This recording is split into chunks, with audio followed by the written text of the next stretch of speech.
Mes salutations à tous ceux qui regarderont cette vidéo. Mon nom est Abaté Akwa Yannick. Je viens auprès de vous en ce moment que Dieu rend encore possible pour partager avec vous la vérité, pour partager avec vous la vie, pour partager avec vous le chemin.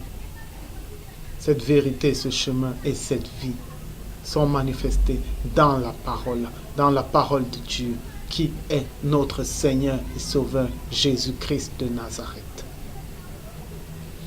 Nous sommes dans les temps de la fin. Nous sommes dans les derniers temps de l'Esprit. Les dernières âmes qui doivent accéder au salut sont en train d'entrer dans la grâce. Il reste peu de temps. Nous sommes entrés dans les derniers temps depuis l'effusion de l'Esprit Saint. Le voile des ténèbres se fait de plus en plus épais. Les hommes écoutent, mais ils n'entendent pas. Ils voient sans voir. Ils sont aveugles, aveuglés par le monde et ses sollicitations, par le monde et ses convoitises, par les fruits de la chair. Mais la parole est là, et la grâce surabonde, par l'Esprit qui anime cette grâce. C'est pour cette raison que nous venons partager la parole, pour nous édifier et pour glorifier par cette parole notre Père dans les lieux célestes. Abba Père, Père très saint, nous te rendons grâce pour ce moment que tu rends encore disponible. Mon Dieu, tu es digne de l'adoration. Tu es digne d'être élevé. Tu es digne d'être magnifié. Tu es digne d'être honoré. Tu es digne d'être glorifié. Mon Dieu, daigne recevoir nos êtres tout entiers, l'esprit, l'âme et le corps, pour ta gloire et pour le témoignage de ta toute-puissance. Au nom du Seigneur Jésus-Christ de Nazareth. Loué sois-tu, Seigneur éternel. Loué sois-tu, Dieu unique. Loué sois-tu, Seigneur des Seigneurs. Toi, l'admirable. Toi, le Père éternel. Tu es digne d'être élevé. Tu es digne de recevoir nos cœurs comme sacrifice. Tu es digne que nous nous soumettions devant ta gloire. Tu es digne que nous nous écrasions et que nous soyons les esclaves et les serviteurs de ta majesté divine. Mon Dieu, tu es béni éternellement. Au nom de ta parole, au nom du Seigneur Jésus-Christ, je t'ai élevé cette prière. Gloire à toi, Père éternel. Amen. Aujourd'hui donc, nous allons partager sur un nouveau thème, à savoir la tribulation. Qu'est-ce que la tribulation? La tribulation, c'est une atteinte à la chair. Tribulation, c'est un mot assez lourd. C'est comme le mot résurrection. C'est pas tout le monde qui peut comprendre ces mots. Ou bien persécution. Tribulation, c'est une douleur de la chair. C'est quelque chose que la chair n'aime pas. Lorsque un homme naît sur cette terre, eh bien, il naît dans le monde, il naît dans le physique. Il reçoit pour père, pour dominateur, la chair. Tant qu'il ne connaît pas Dieu, il est sous ce tuteur. Ce tuteur se met à l'aimer. Ce tuteur établit des liens avec lui. Les liens que ce tuteur établit se manifestent par les fruits que ce tuteur fait grandir en lui et qu'il manifeste par la suite. L'homme est charnel tant qu'il n'a pas connu la parole. Un enfant est charnel. Ça veut dire l'enfant réagit sur l'instinct. L'enfant réagit sur ce qu'il entend, sur ce que son entourage dit. C'est à ça que l'enfant réagit. L'enfant est charnel. Il n'y a rien d'autre. Mais maintenant, lorsque vous acceptez la parole avec votre cœur, avec honnêteté, quelque chose se fait. C'est que vous qui étiez autrefois sous votre tuteur, sous votre père, qui était à ce moment précis, le monde. Vous avez pour père le Dieu de ce siècle.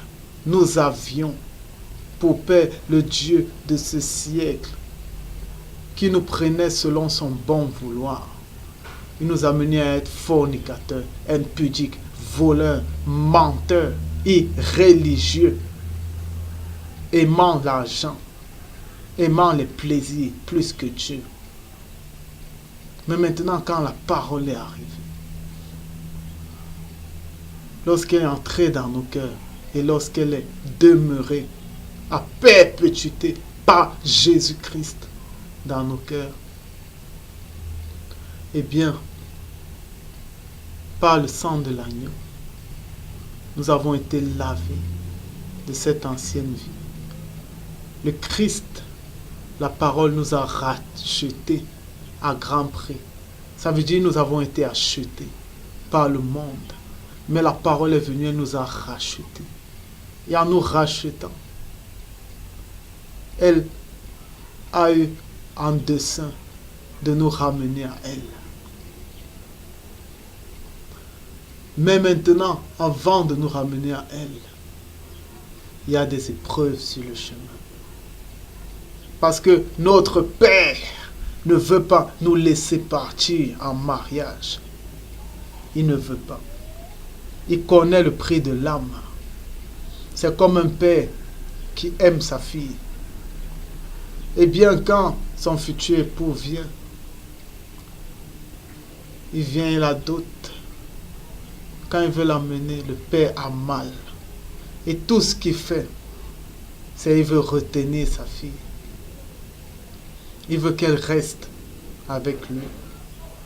Et pour ça, il va utiliser toute forme de séduction, toute forme d'artifice. C'est ça que le monde fait. Parce que le monde ne veut pas laisser partir celui qui était avec lui. Parce que le diable, le Léviathan, connaît son lieu. Il sait qu'il sera jeté dans l'étang de la parole de Dieu, qui lui révélera ses iniquités. Et il sera dans la honte éternelle. Ça, il le sait. Mais il veut que le plus grand nombre de personnes soient avec lui. Et lorsque la parole vient, lorsqu'elle vous rachète, il a mal. Et il vous déteste. Parce qu'il sait où vous commencez à aller. Parce qu'il était dans ce lieu. Et parce qu'il continue à aller dans ce lieu. Lorsque les fils de Dieu se retrouvent. Il connaît le royaume des cieux. Il connaît le royaume des cieux. Il sait ce qu'il y a là-bas. Et c'est pourquoi il ne va pas vous laisser partir facilement. Jusqu'à tout le temps où vous aurez cette chair dans laquelle est renfermé le péché. Il ne va pas vous laisser. Il ne va jamais vous laisser. Et c'est ça la tribulation. Ça veut dire, étant donné que cette chair est dominée par lui, quand la loi de l'esprit vient, elle ne tue pas la chair, mais elle met la chair sous sa domination. Mais la chair reste pécheresse. Mais parce que votre cœur est saint, eh bien vous ne péchez plus. Parce que le spirituel influe sur la chair. Ça veut dire la chair est soumise. Mais même si elle est soumise, elle garde sa nature pécheresse. Et c'est de ça que viennent les mauvaises pensées et les mauvais désirs. Mais ces choses-là, vous êtes amenés à les combattre. Et ça, ce sont des tribulations. Ça fait mal à la chair. Parce que la chair aime ces choses. Mais la loi de l'esprit soumet la chair. Et la chair a mal. Mais plus quelqu'un marche dans la sanctification, plus les convoitises de la chair tombent. Il est en mesure d'être parfait. Il y a un temps où les tribulations s'arrêtent. Il y a un temps où les tribulations s'arrêtent. Quand vous vous laissez conduire, quand vous vous laissez tailler jour après jour par la parole, eh bien les tribulations commencent à être de moins en moins pesantes. Parce que la parole vous parfait. La parole ne peut pas vous parfaire sur un même péché. La parole passe.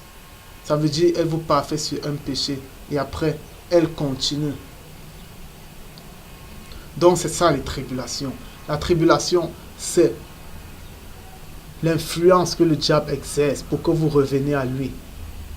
Ceux qui sont dans le monde ne sont pas soumis aux tribulations des enfants de Dieu.